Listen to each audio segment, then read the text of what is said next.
this is an example. So if you take a wedding day, and now this is a story that gets done 1,000 times over, and you'll see this a lot in movies and books and films, and how do you cover something which is ultimately not all that unique? People all have a goal to get married. Weddings are, barring few obviously subtle differences for each person who they get married to, where they get married and so on, is basically a ceremony and a reception, blah, blah, blah. And writing about it, again, is fairly boring for most people. However, you can change it to, for instance, make it from the perspective of multiple guests.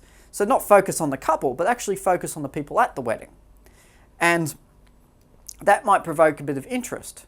So your characters, for instance, might be more in love with the couple than the couple are with themselves. And that's a very interesting point to explore, to develop that idea that you've got these people who are, these guests at the wedding who are actually seemingly more involved in the process of it than the actual couple, the bride and groom. You may have sensory language, so the smell of nearby guests being a unique way of talking about a wedding. So you're not talking about a wedding in terms of flowers and wind and the visuals that you see, but by the people who are around those people, and the annoying aunt in the front row who won't stop sobbing and all those things. So coming up with some interesting descriptions and interesting ways of looking at it from your own perspective. And symbolic. It could be just like high school, where everyone is trying to impress, and the wedding seems to be this big exercise to show that I am the king, I'm the most dominant member of our group.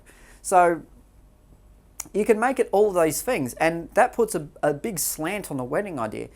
And you can, as I said, it's a very simple idea to start with. So if you're one of those people who's struggling with ideas and going, oh, I need to come up with the most miraculous story, this is a fairly boring story idea which has just been improved greatly with different ways of telling it. And this is the best way to basically go, because if you overcomplicate it, then it becomes more difficult. But we'll go on to that a bit later. The next thing to try and do is to use your own life experience in your storytelling. Now, a twist is something that is an option for storytelling. However, it's not the deepest option. And as I said, you'll get more out of it if you approach it through your life experience. So what I mean by that, and why I contrast the idea of a twist with someone's life experience, is you sort of imagine the twists in the story as things that have happened in your own life, and see if that will work.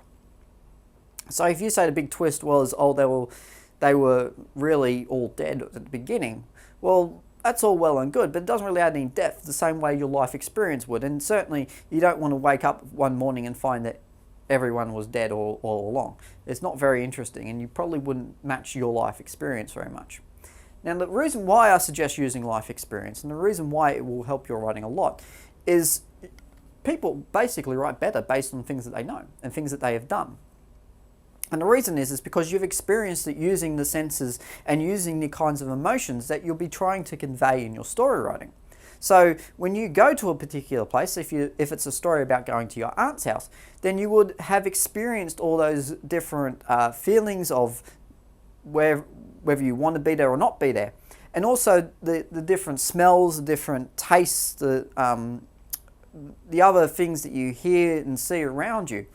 It's a much more of a three-dimensional, fourth-dimensional experience than if you're writing about something that's imaginary. Now, if you're someone who writes a lot, then this will become easier to incorporate your own experiences into someone else's and to adapt them, and to even come up with experiences that you haven't had before but are able to imagine based on all the other experiences you've had in your life. But to start with, just focus on your own life. You don't need to use details from your own life. You don't need to put down the names of your friends or family, nor do you have to use your own name, nor do you have to use the exact characteristics that you have or someone else has. But start with those and just change them around a little bit so that they become unique to the story and you're an expert on them. You're an expert on yourself. So there are those things that you can use.